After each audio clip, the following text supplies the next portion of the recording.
Fake news would tell you that we don't care for Jews. One of our attorneys is a Jew.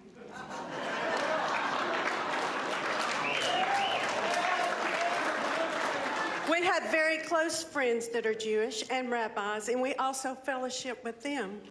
That was Kayla Moore, wife of Roy Moore, on stage last night reading prepared remarks to prove that her husband does not hate Jews. And that man, the man that was standing behind her, the man you see there, that's the man Republicans will have to deal with in 2018. A senator from Alabama who stands accused of child molestation with a history of bigoted statements and defies the rule of law if he is able to win tonight.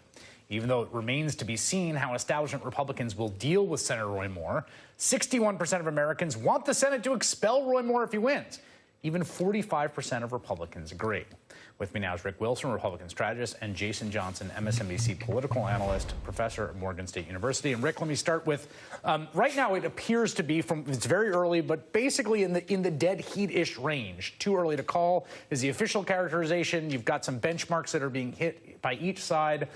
Let's start with the if Moore wins scenario. One thing that occurred to me when I saw that 61% number in polling is that Donald Trump has a certain kind of charisma that Roy Moore doesn't have. And Roy Moore strikes me as a pretty toxic figure and a pretty regionally intense figure for national Republicans to have to carry around. What do you think about that? Well, I completely agree with that, Chris. And the problem with Roy Moore is, he is a guy who has been an edge case even in Alabama, the reddest state in the country. Roy Moore has always underperformed even people like Mitt Romney in statewide races in Alabama. So the specificity of Roy Moore's particular political flavor is not something that you can scale beyond the non-metro regions of Alabama. That may still be enough to pull him over the finish line tonight, but the toxicity of Roy Moore's overall brand, the fact that, let's not forget, Roy Moore is sexually attracted to teenage girls, that's going to stick with him. That's going to be a problem. And if the Democrats, are disciplined and smart about it, they will turn the fact that he's going to get seated in the U.S. Senate, and that for all the brave talk, I honestly believe that the caucus will do nothing. They'll launch an ethics investigation and nothing will happen. That's going to be something that if the Democrats were smart, they would hang more around our necks.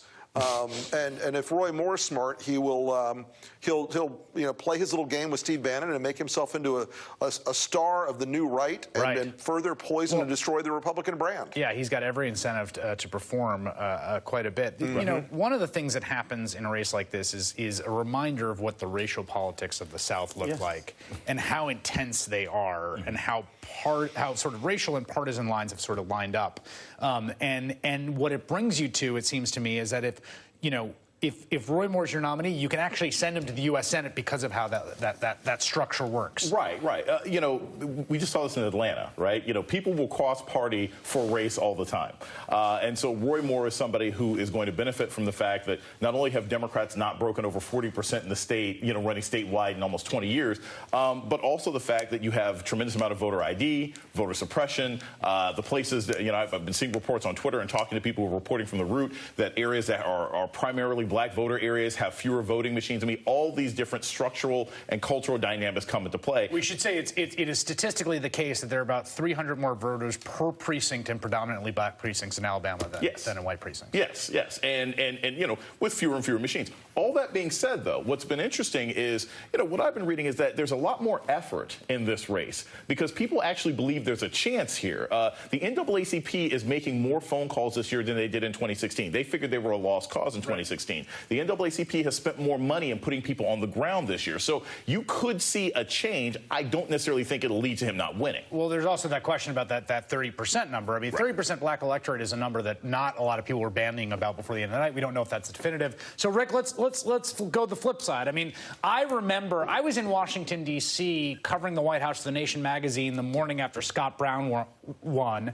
And I remember walking into this desultory, running into a Democratic member of Congress who just looked like he'd been hit over the head. He had this glassy-eyed look of complete despair. What would it mean for the Republicans if they woke up tomorrow to a Doug Jones win? Well, what it would mean is that they would have to furrow their brows and express deep concern, or perhaps, even worry significantly that Donald Trump was doing something to the Republican Party that, just wasn't as positive as they had hoped. They won't understand that the cancer that's eating them is Steve Bannon and Donald Trump. It's not something external. It's caused by those two people inside, who are chewing their way through the carcass of the GOP. And they don't care about the damage. Trump and Bannon don't care about the damage that guys like Mitch McConnell are going to have to patch up if Doug Jones wins tomorrow. Yeah. I mean, it should be a shock. It won't be a shock. There's a delusional bubble around Trumpism that has poisoned their ability to really think their way out of the problem. Here's the other problem. If Roy Moore wins, then you have to deal with Roy Moore. Yeah. And if you look at everything in his personality, the way he's talked to people, the way he deals with Republicans in the state, he's like... The way he deals with his Supreme Court judicial colleagues who hated him. Kicked off twice. Look, you think about how much everybody dislikes Ted Cruz because he's a know-it-all, he's obnoxious. Right. Roy Moore is like Ted Cruz with a Bible, right? It's going to be worse. He's going to be lecturing people, but he's not going to be a reliable vote. I don't see how this is a win for Republicans on any level. Yeah, and there is really this question, to Rick, to your point about...